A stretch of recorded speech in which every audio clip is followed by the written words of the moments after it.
Hello મિત્રો, welcome to my channel રસોઈની રંગત with ઉન્નતિ। આજે આપણે બનાવીશું ખજૂર અંજીર રોલ, જેના માટે મેં 200 ગ્રામ ખજૂર, 200 ગ્રામ અંજીર, 1 વાટકી માપથી કાજુ, 1 વાટકી પિસ્તા, 1 વાટકી બદામ અને આ મિક્સ સીડ છે, જેમાં પમ્પકિન સીડ, સૂર્યમુખી, સકાટેટી એવા મિક્સ સીડ આપેલા છે જે લીધા છે અને 1 વાટકી ઘી લીધું છે।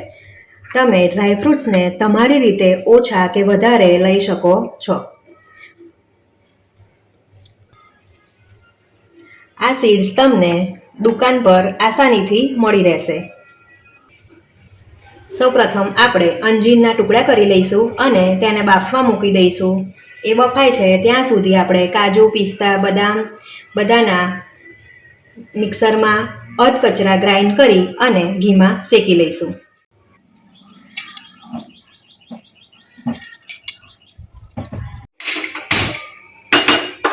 અંજીરને બાફતી વખતે આપણે કુકરમાં કાંઠો મૂકી દઈશું, થોડું પાણી એડ કરી દઈશું અને તેની ઉપર આ રીતે ડીશ મૂકી દેવાની છે। હવે આપણે 3 થી 4 વિસલ વગાડી લઈશું।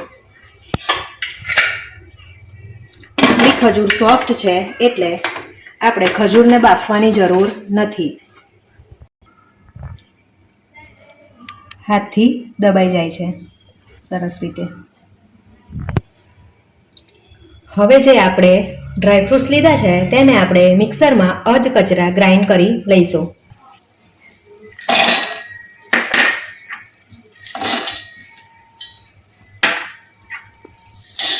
બદામને આપણે અલગથી ગ્રાઇન્ડ કરીશું। આપણા બધા જ ડ્રાયફ્રૂટ્સ અધકચરા આપણે ક્રશ કરી લીધા છે। હવે આપણે એક પેન લઈશું, તેમાં ઘી એડ કરીશું,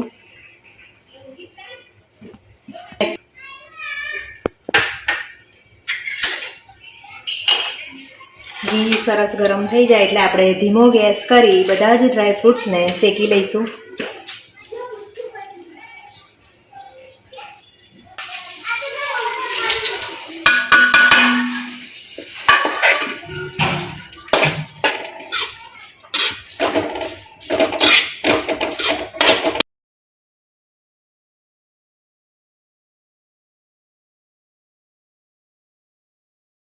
આપણા ડ્રાયફ્રૂટ્સ સરસ શેકાઈ ગયા છે। હવે આપણે તેને કાઢી લઈશું।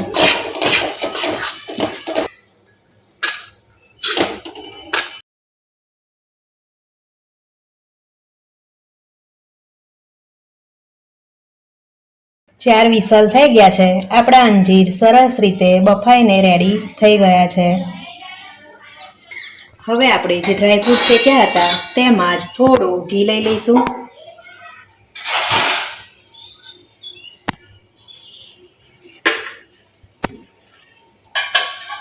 ખજૂર એડ કરીશું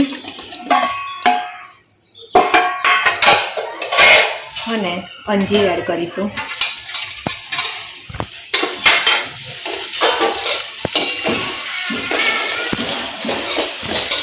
હવે આપણે એને ધીમા ગેસે સરસ કૂક થવા દઈશું।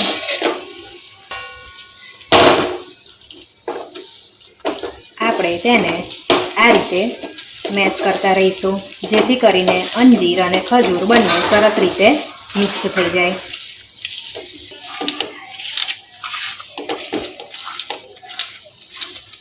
બંને વસ્તુ સરસ રીતે મિક્સ થવા આવી ગઈ છે। હજુ આપણે 1 મિનિટ સુધી આને કમ્પ્લીટ મિક્સ કરી લઈશું।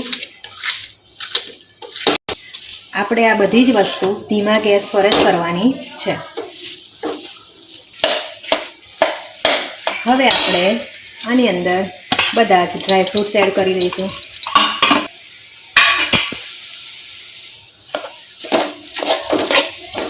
બધી જ વસ્તુને સરસ રીતે મિક્સ કરી લઈશું।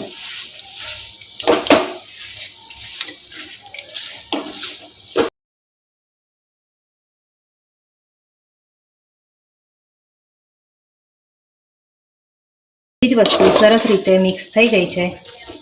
હવે આપણે તેના રોલ કરી દઈશું।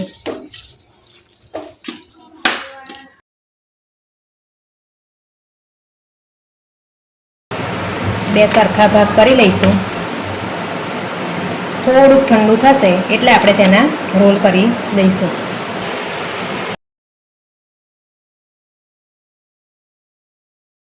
આપણા બંને રોલ સરસ રેડી થઈ ગયા છે. હવે આપણે આની ઉપર થોડી ખસખસ ભભરાઈ દઈશું.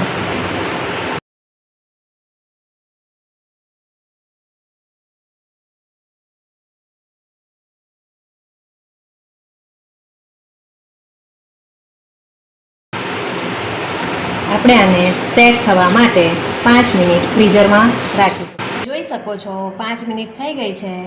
આપણા ખજૂર અંજીર રોલ સરસ સેટ થઈ ગયા છે. હવે આપણે તેને કટ કરી લઈશું.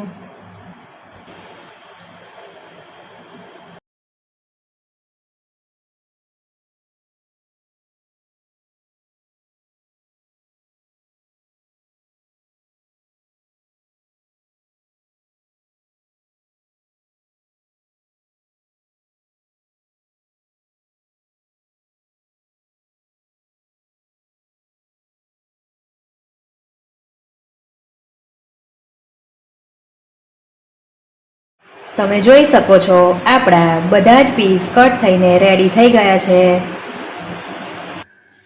આવીને આવી નવી વાનગી જોવા માટે મારી ચેનલને લાઇક, શેર અને સબસ્ક્રાઇબ કરવા માટે વિનંતી. Thank you for watching.